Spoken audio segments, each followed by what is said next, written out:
उत्तराखंड में 2024 का चुनावी दंगल अब और ज्यादा दिलचस्प होता जा रहा है। बीजेपी पहाड़ों पर तीसरी बार कमल खिलाने की तैयारी में है, तो वहीं कांग्रेस पार्टी भी अब विजय ध्वज लहराने के लिए बीजेपी की राह पर चल पड़ी है। जी हां, बीजेपी पर फतह के लिए कांग्रेस ने बीजेपी का ही फॉर्मूला अपना लिया है।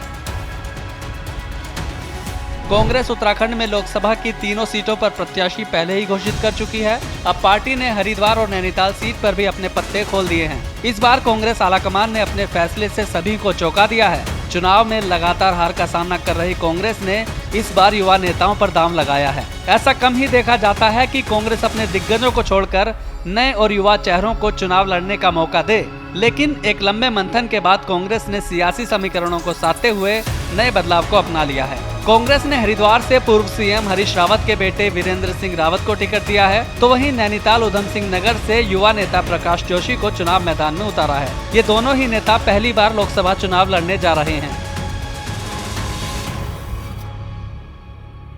हमारे कार्यकर्ताओं की मांग थी कि एक युवा को इस बार मौका मिलना चाहिए और ये मौका मुझे हाईकमान ने दिया है। मैं हाईकमान का तहे दिल से शुक्रिया अदा करता हूँ और निश्चित रूप से उन्होंने जो मेरे पर विश्वास व्यक्त किया है, मैं उस विश्वास पर खरा उतरूंगा और निश्चित रूप से जो है इस सीट को हम जीतेंगे और इसी सीट को नहीं, हम पांचों की पांचों लोकसभा उत्तराखंड में जीतने का काम करेंगे। संगठन से सत्ता के शिखर तक पहुंचने वाली बीजेपी बड़े फैसले के लिए जानी जाती है।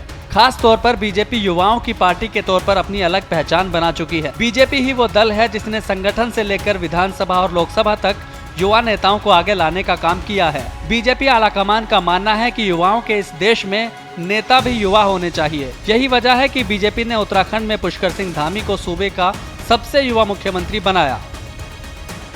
2021 में बीजेपी ने 45 वर्षीय खटीमा विधायक पुष्कर सिंह धामी को तत्कालीन मुख्यमंत्री तीरथ सिंह रावत की जगह राज्य का 11वां मुख्यमंत्री बनाया था। बीजेपी केंद्रीय नेतृत्व ने पुष्कर सिंह धामी को सीएम बनाकर पार्टी कार्यकर्ताओं से लेकर प्रदेश नेतृत्व तक सभी को चौंका दिया था। 2022 के विधानसभा चुनाव में खटीमा सीट से हारने के बाद भी बीजेपी आलाकमान ने पुष्कर सिंह धामी पर ही विश्वास जताया। चुनाव हारने के बावजूद भी उन्हें दूसरी बार उत्तराखंड का मुख्यमंत्री बनाया गया।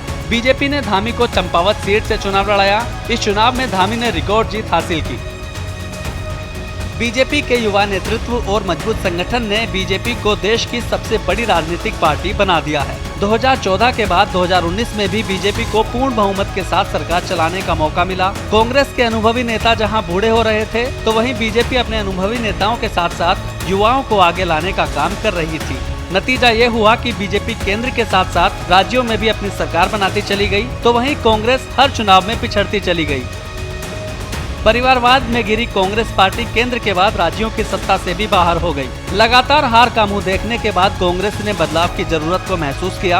उत्तराखंड में बीजेपी को हरा पाना कांग्रेस के लिए बड़ी चुनौती है। इस बार कांग्रेस ने दारोमदार युवा नेताओं के कंधे पर सौंपा है। मेरे लिए गर्व की बात है, नैनीताल उधम सिंह नगर संसदीय क्षेत्र जिसका प्रतिनिधित्व आदरणीय नारायण दत्त तिवारी जी ने, केसी पंत जी ने, सत्येंद्र गुड़िया जी ने, केसी बाबा जी ने, इतने बड़े बड़े दिग्गजों ने किया।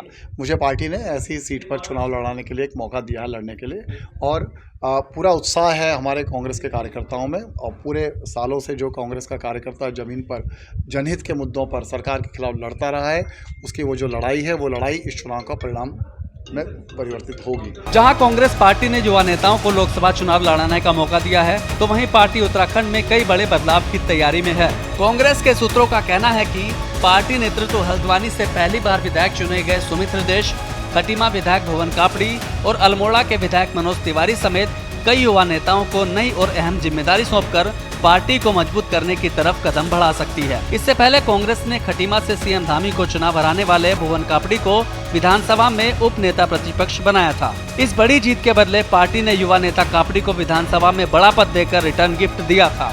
कांग्रेस ये समझ चुकी है कि अगर अपनी खोई हुई शाख को बचाना है तो संगठन और नेतृत्व में बड़े बड़े बदलाव करने होंगे। डिजिटल युग में युवाओं के जरिए अब कांग्रेस पार्टी खुद को मजबूत करने की कोशिश कर रही है। इसी बदलाव की एक झांकी उत्तराखंड में भी देखने को मिल रही है। कांग्रेस ने बीजेपी के दिग्गजों के सामने युवाओं को चुनाव में उतारकर बड़ा दांव तो लगा दिया है, लेकिन कांग्रेस का यह दांव कितना कारगर साबित होगा, ये चुनाव के नतीजे बताएंगे।